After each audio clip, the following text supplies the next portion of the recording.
Imitation is the biggest form of flattery. With an operating system that has been copied countless times, the preeminent type of the 20th century, and the inspiration for many that came afterward, the Colt M1911 is a weapon that set the standard for what it means to design a semi-automatic pistol. But why has the M1911 been copied so many times over the years? And why does its design continue to be used in production today?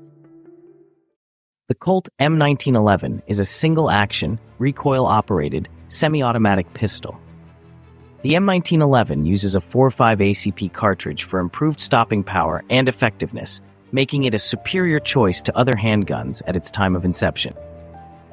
In the 1880s, Hiram S. Maxim, the inventor of the first automatic weapon, developed a concept for a semi-automatic rifle. Maxim proposed a principle of using cartridge energy to self-load the weapon after each round, a concept which inspired many firearm manufacturers to begin developing their own self-loading weapon.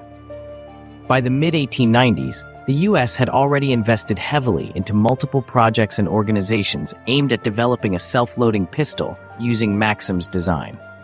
John Browning, an American firearms designer, would later join this effort in the late 1890s, setting his sights on replacing the standard of revolvers at the time. The models in production, such as the Smith & Wesson Model 10 or M1873, were not capable of self-loading their rounds.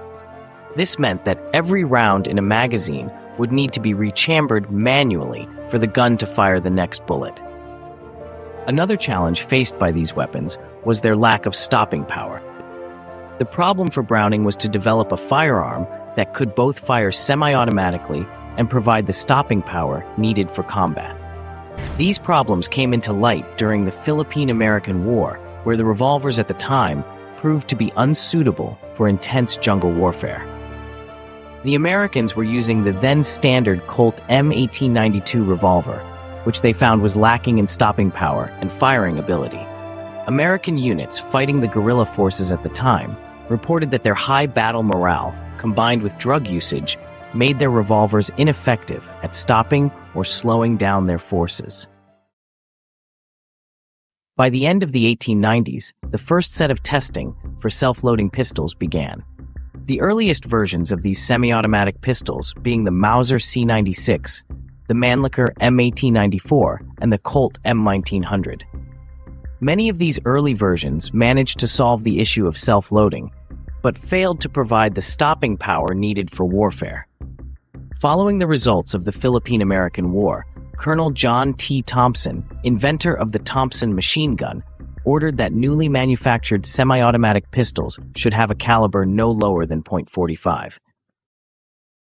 This event was the catalyst that led to the 1906 trial of pistols from 6 different firearms manufacturers, 3 of whom were eliminated early, leaving Colt, Savage, and DWM in the competition. However, DMW seemingly withdrew from the race, leaving the final 2 designs down to Colt and Savage. From there, another series of tests were conducted from 1907 to 1911, which were held to decide between which of these 2 designs would become widely adopted. With Browning's Colt M1911 design in the final round, he worked tirelessly on improving his design to ensure its reliability. In the final test, 6,000 rounds were fired from both pistols over the course of 2 days. The Colt passed with 0 reported malfunctions, while the Savage design had 37. Following the success of these trials, the Colt pistol was formally adopted by the Army on March 29, 1911, dubbing it the Model of 1911, later shortened to the official M1911 we know today. Competition can force innovation, enough innovation, and you can set new standards and rules. Here, you'll see how the M1911 operates. The safety lock is set on the left side for operating the firing mechanism.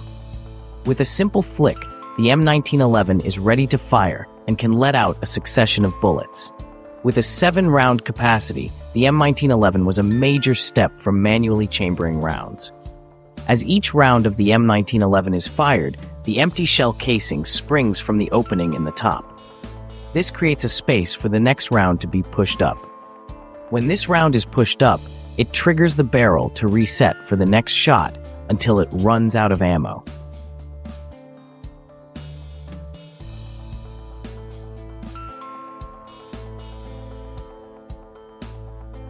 Next, we'll show you how to fully disassemble the M1911. The M1911 has 52 mechanical components.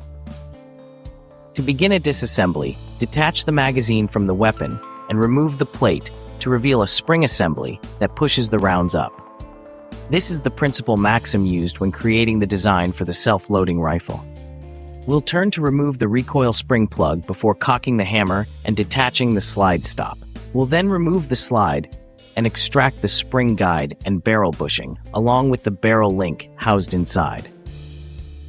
Next, we remove the firing pin and sights from the slide before moving on to the handle and hammer.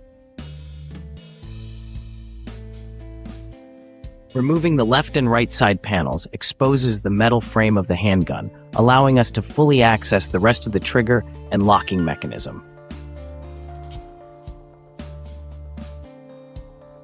We'll extract the safety, as well as the rest of the locking mechanism in the back handle.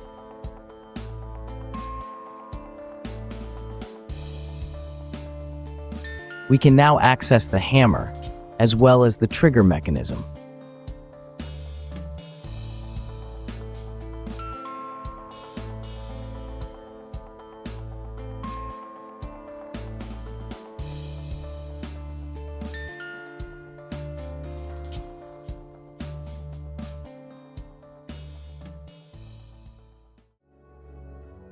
A weapon that's been in use for over a century, and without a doubt, one of the best handguns ever made.